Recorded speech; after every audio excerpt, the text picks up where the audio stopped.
Dear viewers, welcome back to our channel. Today we're gonna have the old but the gold. It's INDUSTRIA. It was released back in, I guess, in a half year. And back in 2007, Bioshock burst into our scene. I love it, but as things progressed, the disc got scared of working properly, and the game ran at half speed.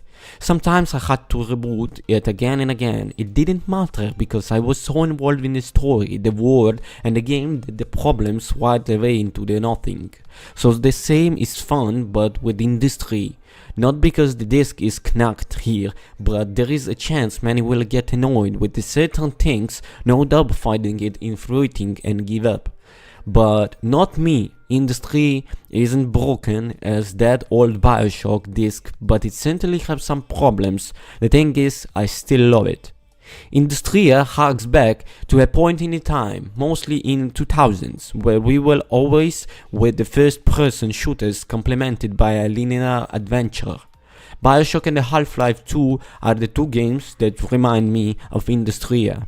This game obviously hasn't had a milestone on the budget of those two games, but it's still able to produce a compelling experience, albeit being a bit junky in regards to its mechanics.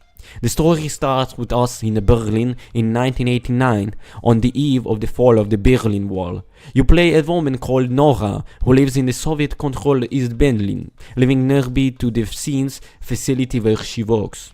She is woken up in the night by her partner, both in love and at work, before heading off to the work to try and find out what's happened to him. She follows his path and ends up traveling through time and space to a fictional city where there is no one left in the world apart from one person, and this seems to have been some war between the man and the machines. You venture out looking for your partner, Walter, and some serious answer.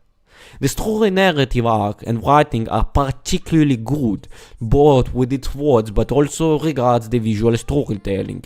It's magnificent in the way it uses clever level design. The landscapes throw between the reality, a fictional world, and a strange dream place with ease. You are left with the question at the end, but these aren't annoying ones without a satisfying answer, but the question you want to see answered in future episodes. The characters are well drawn with some emotionally and lovely written dialogue. Wishlist, the world building is fantastic. I loved learning about the speeding time in this fictional city. It also takes some dream surreal sequences with the flair and intrigue, with a big shootout of going all the way the trade shows that happen sporadically throughout.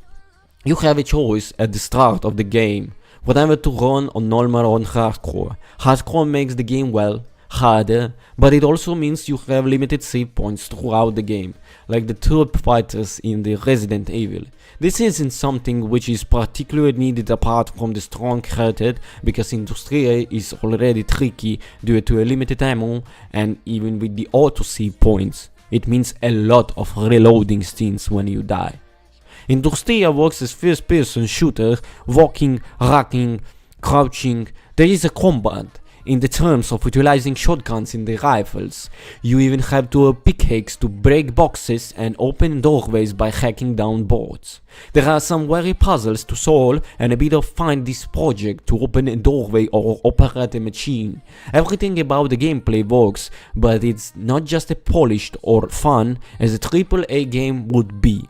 In fact, combat is clunky at the times, with a strange enemy AI, and not a particularly good aiming system. There are also some small glitches present, but nothing game breaking, whilst the game mechanics are pretty average.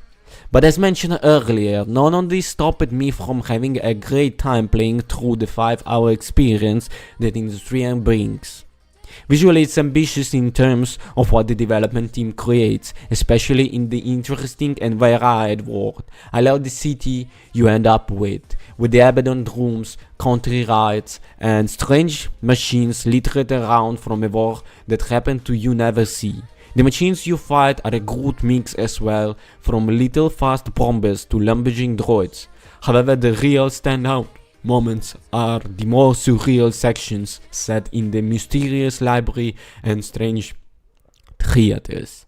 Further, the soundtrack is emotive and works beautifully with the action. Release the voiceover work from these actors delivering the lines in the done with the sentiment and passion, helping bring the world alive. Many may be frustrated by the average gameplay and at times back standard combat offerings that in the found in Industria. However, I found the narrative, the ambition of the game, and the sense of wonder in the place are very intriguing, and at times melancholic. It's sometimes good to be playing a game like Industria, and it would be pretty amazing to see what the team behind it could do with a bigger budget. Goodbye, everybody.